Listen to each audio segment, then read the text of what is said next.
Hi again, Danny Clark here with MovNat.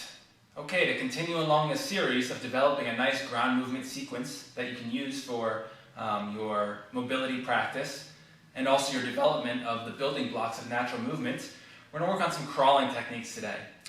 And sort of the baby theme crawling, like doing the hand-knee crawl, what we call in MovNat, or the foot-hand crawl, these are excellent movements. They have a range of benefits to them, and they can actually improve your mobility.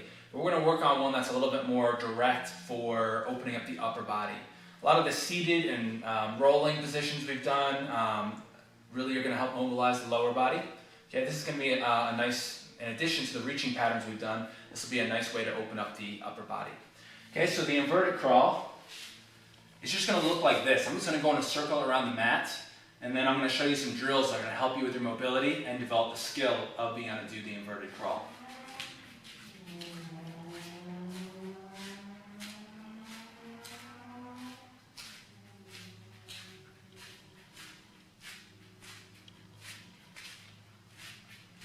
Okay, and you may notice that looks like a crab walk, like a forward crab walk, and you're absolutely correct. In MovNat, we think about the practical purpose of any movement we do. Okay, so with the inverted crawl, this would be used if we were going down a steep, rocky surface, or any sort of surface, and we need additional points of contact for extra stability as we go downhill, and we also lower our center of gravity, so it's also something you can use in the real world.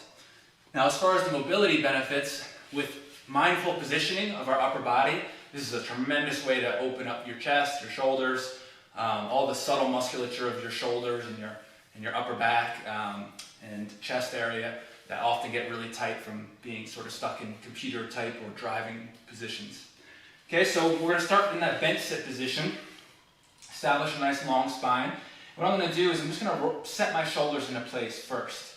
So most of us tend to be internally rotated, so what we're going to do is we're going to spin the thumbs away from each other, keep the ribs down, and we're going to think about connecting our shoulder blade down here to our rib cage. Okay, so just tucking your shoulder blade and hugging it to your rib cage, just like so, and you'll see that right away that opens my shoulder up. I'm not just squeezing my rhomboids together, my shoulder blades, okay, because that's just going to, that'll open my chest a little bit, but it's causing excessive tension in my back, which I don't really need. So I'm just hugging my shoulder blades to my ribs, opening, externally rotating, and then from here, I'm going to reach back.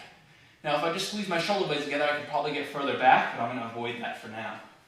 Okay, I'm going to make sure the elbows are straight, shoulders are dropped down, and you might find right now that you already are in a little bit of a stretch, which is great. Okay, from here, I'm just going to do some forward and backward movements. So I'm going to lift my hips up, rock my hips toward my heels, not allowing my shoulders to roll forward as I do that. Again, might feel a little bit of a stretch sensation if you're mindful. And then come back and drop my hips. And what I want you to do is just come to that hip to heel position wherever you start to feel a stretch. Even if you don't feel a stretch, what I want you to do is take 5 breaths here. Every time you breathe in, abdominally, I want you to create space in your shoulders and let your chest drift forward. And every time you exhale, really try to open up to the shoulder joints and push down into the ground. So inhales are creating space, and expansion, exhales are kind of pulling out the slack and opening up here. And at this point, you're definitely ready to execute the movement if you want. So you could stop right there and kind of reap the benefits of the shoulder mobility that you're going to get from the inverted crawl. Or you could try the crawl itself. Okay, the crawl itself is a contralateral pattern, meaning opposite limbs are moving at the same time. So when my right leg is moving, my left arm is moving, okay, and vice versa. So you can kind of just do this drill to practice that. Make sure that the hands are active, the elbows are straight, and the shoulders stay in good positioning. Okay, from here, I just start to move myself forward, and I can go around in the circle, okay, or I can start to just cross in a forward straight line. Okay, so that's our crawling for today.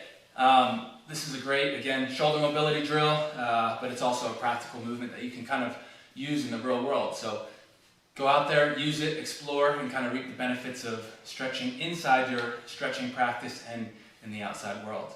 We'll be continuing next time. I look forward to seeing you again.